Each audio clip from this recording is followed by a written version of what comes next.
Hi everyone, কেমন আছো তোমরা সবাই? আশা করছি সবাই খুব ভালো আছো, সুস্থ আছো। আর আমি এক্সারসাইজটা কোথায় করছি এটা দেখে অনেকেই বুঝতে পেরে গেছো যে আমি এখন বাপের বাড়িতে আছি। ইয়াস, তো রাইয়ের সেকেন্ড ইয়ার বার্থডে উপলক্ষে আমরা অ্যাকচুয়ালি শ্রীরামপুরে জগন্নাথ বাড়িতে একটা ভোগ দেওয়ার আয়োজন করেছিলাম, যার জন্যই আমরা শ্রীরামপুর গেছিলাম।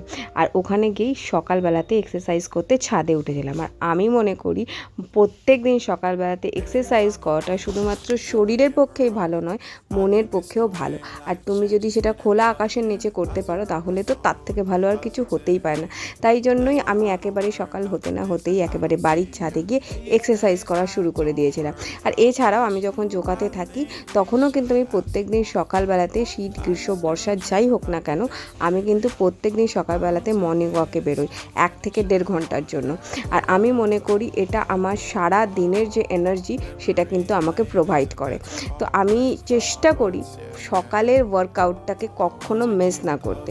প্রত্যেক দিন সকালে যদি তোমরা একটা টাইম, মানে একটা লিমিটেড টাইম অবধি মানে মর্নিং ওয়ার্কআউটের মধ্যে থাকো, তো আমার মনে হয় তার থেকে বেস্ট আর কিছু হতেই পারে না। সেটা শুধু শরীরের জন্য নয়, মনের জন্য। তো এবার চলো, আমার এক্সারসাইজ হয়ে যেতে না যেতেই আমি স্নান টান করে রাইকে খাইয়ে একেবারে রেডি শেডি হয়ে নিয়েছি, বিকজ আমি এখন যাব হচ্ছে জগন্নাথ মন্দিরে। রাইকে নিয়ে রায়ের বাবা একটু পিছনে আসছিল, তো আমি আগে বেরিয়ে গেছিলাম, যেহেতু পুজো দেওয়ার ব্যাপার আছে, সময়টা চলে গেলে তখন মন্দির বন্ধ হয়ে যাবে। কারণ দুপুর 12টার পর কিন্তু জগন্নাথ বাড়ির যে মেন মন্দির সেটা কিন্তু বন্ধ হয়ে যায়। আর আমি এখন মন্দিরে চলে এসেছি। দেখছোই মানে জগন্নাথ বলরাম সুভদ্রার যে অপূর্ব মানে সৌন্দর্য, সেটাই তোমাদের সাথে শেয়ার করলাম। এটা শ্রীরামপুরের মাহেশের যে জগন্নাথ মন্দির, সেটাই তোমাদের সাথে শেয়ার করছি আজকে। তোমরা জানোই যে পুরীর পরে কিন্তু মাহেশের জগন্নাথ মন্দির হচ্ছে সব থেকে বেশি বিখ্যাত। আর এই যে এখন রাইয়ের বাবাও এসে গেছে, আমি রাইকে নিয়ে মন্দিরের ভেতর দাঁড়িয়েছি, বিকজ আমার পুষ্পাঞ্জলি দেওয়া হয়ে গেছিলো।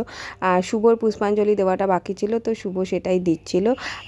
এই দেখো, আর রাইও মন্দিরটা একটু ঘুরে দেখছিল, মানে জগন্নাথ দেবকে একটু ভালো করে দেখছিল।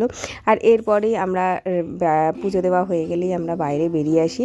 এখন আমরা চাতালে সবার জন্য অপেক্ষা করছিলাম। আর দেখো রাইকে কি ছুটি, মানে আমার মেন একেবারে প্রোঅ্যাক্টিভ হয়ে উঠেছে যাকে বলে। ওকে যদি কোনো ফাঁকা জায়গায় ছেড়ে দেওয়া হয় তাহলে একেবারে ও হনুমানের মতন দৌড়াদৌড়ি করতে থাকে। বাট আমার মেয়ে কিন্তু সত্যিই খুব ভালো, মানে ও এত বেশি আমাদের সাপোর্ট করে না সব ব্যাপারে, যে সেটা নিয়ে আর কোনো দ্বিমত নেই।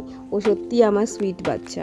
এই দেখো ওকে ছেড়ে দিয়েছি, মানে ও না এরকমভাবে, মানে এত খোলা জায়গা, তো মানে এত খোলামেলা জায়গায় তো সবসময় থাকতে পায় না।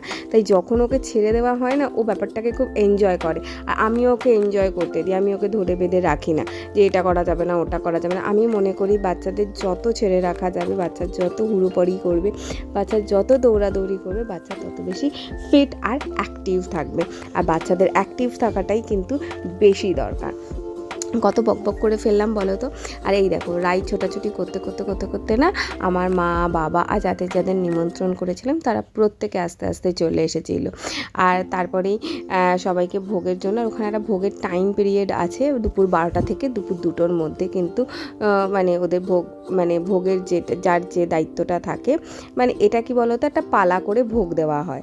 আর এই দেখো আর এবারে মানে আমাদের পালায় আমরা যে ভোগগুলো দিয়েছিলাম সেটা ছিল হচ্ছে খিচুড়ি, আলুর দম, এছাড়া আগে ছিল সাদা ভাত, পোলাও ছিল, এই যে পনিরের তরকারি, আলুর দম, ধোঁকা, এছাড়াও ছিল হচ্ছে চাটনি, পায়েস আর মালপোয়া। আর সত্যি কথা বলতে এবারের এই পালাটা মানে আমি দিয়েছিলাম, মানে ভোগের প্রত্যেক দিনে এক একজনের পালা থাকে, তো আমি এই পালাটা দিয়েছিলাম বিকজ আমার মেয়ে হওয়ার সময়, মানে আমি যখন প্রেগনেন্ট ছিলাম তখন আমার একটা মানত ছিল যে আমার মেয়ে ভালোভাবে হয়ে গেলে আমি জগন্নাথ দেবকে একদিনের ভোগ দেবো। তো সেই ভোগটাই আমি ওই দিন দিয়েছিলাম, মানে 12 ডিসেম্বর আমি দিয়েছিলাম, সেদিন বৃহস্পতিবার ছিল। আর এই যে আজকের এই যে ভিডিওটা তোমাদের সাথে শেয়ার করলাম সেটা হচ্ছে ওই দিনের ভিডিও। সো কীরকম লাগলো অবশ্যই জানিও। টাটা।